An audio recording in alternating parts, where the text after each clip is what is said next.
आज की कहानी दृढ़ इच्छा शक्ति, अच्छाई की जीत। गोपाल दवे।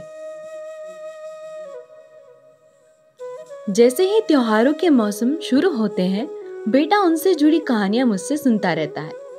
अभी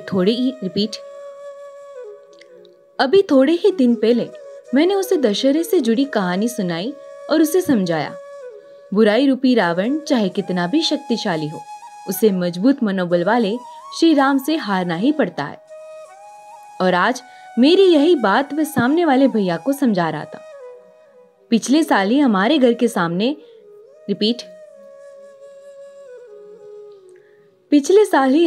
के सामने वाले घर में एक परिवार आकर रहने लगा। बहुत ही अच्छे लोग हैं। मोहल्ले में हमेशा सबकी मदद के लिए तैयार रहते हैं। दोनों पति पत्नी मीठे व्यवहार और एक निश्चित मुस्कान के धनी हैं। दोनों के अपने बच्चों को पढ़ाने के मकसद से इस शहर में आए हैं। मेरा बेटा भी अक्सर सामने वाले भैया से पढ़ाई से जुड़ी सलाह लेता रहता है।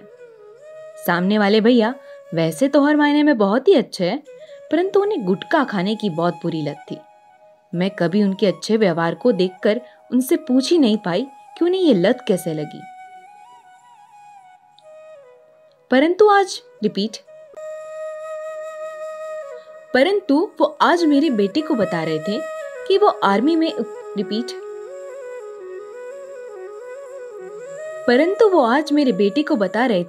आर्मी के उच्च पद से रिटायर्ड है। परंतु रिटायरमेंट के बाद उन्हें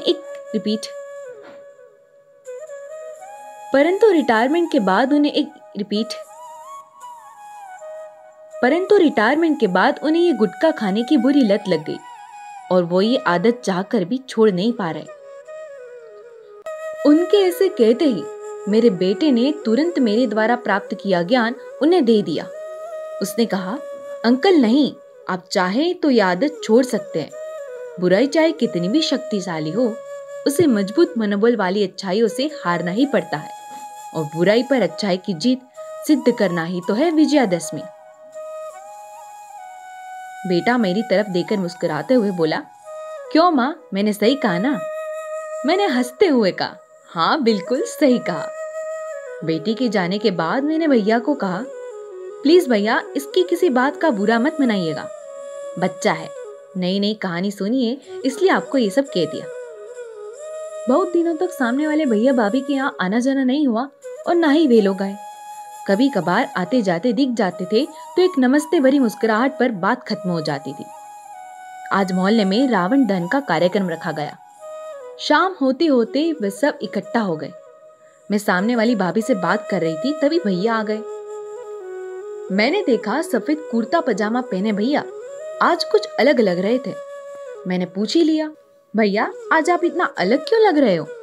भाभी ने हंसते हुए तुरंत कहा, अलग लग रहे हैं क्योंकि आज मुंह में गुटखा नहीं है।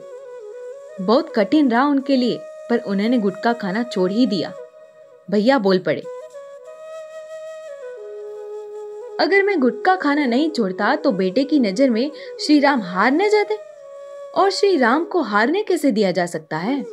हारना तो रावण को ही पड़ेगा ना। साधारण मनुष्य का अपनी इच्छा शक्ति के बल पर बुराई को हराना ही तो रावण दहन है। और आज मैं सच में एक साधारण मनुष्य में श्री राम का स्वरूप देख रही थी।